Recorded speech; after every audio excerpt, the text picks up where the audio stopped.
So mga tol, magandang balita po para sa ating mga Pinoy boxing fans sapagkat panalo po ang pambato natin sa middleweight division na si Wiljon Mindoro sa kakatapos lang po ng laban niya sa San Antonio, Texas, USA.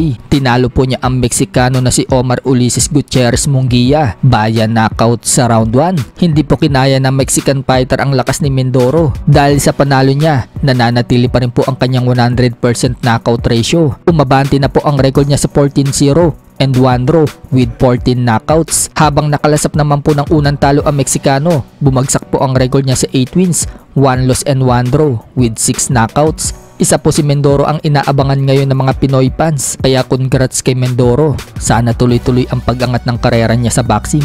Sa kabilang banda naman mga tol, malungkot na balita naman po para sa mga Pinoy fans sapagkat may 3 Pinoy po ang napadayo kagabi sa bansang Japan. Lahat po sila tinalo ng mga Hapon sa pamamagitan ng body shot. Puro katawan na naman po ang pinunteriya ng mga Hapon sa Pinoy. Unang Pinoy mga tol na nadali ay itong si Michael Kasama. TKO po ang sinapit niya sa round 5 pero muntik po siyang manalo mga tol.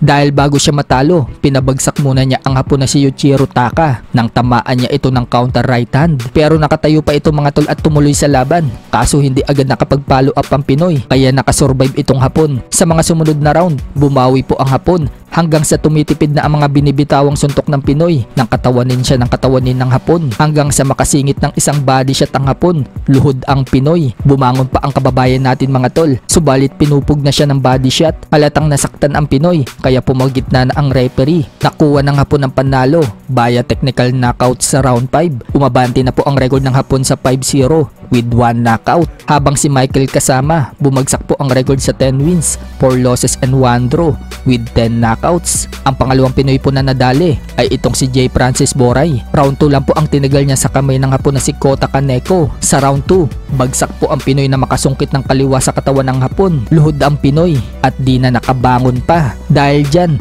talo ang Pinoy via knockout sa round 2. Umabanti na po ang record ng Hapon sa 8 wins and 1 loss with 7 knockouts. Habang bumagsak naman po ang record ng Pinoy sa 13 wins, 4 losses and 1 draw with 3 knockouts. Ang pangatlong Pinoy na nadali mga tol ay itong si John Kevin Jimenez. Knockout din po ang sinapit niya sa round 4. Dito sa Hapon na si Rushi Matsumoto, 2 beses bumagsak ang Pinoy sa body shot. Unang bagsak ng Pinoy sa round 4, nang tamaan ito ng kaliwa ng Hapon. Nakabangon pa ang Pinoy. Diyan na nakipagsabayan ang Pinoy sa Hapon. Patay kung patay. Subalit nakatsyempo na naman ang Hapon. Tinamaan po ang solar plexus ng Pinoy. Luhod po siya. Hindi na po siya nakabangon. Dahil dyan mga tol, panalo ang Hapon via knockout sa round 4. Umabante na po ang record ng Hapon sa 6-0 with 4 knockouts. Habang bumagsak naman po ang record ng Pinoy sa 9 wins and 3 losses with 4 knockouts.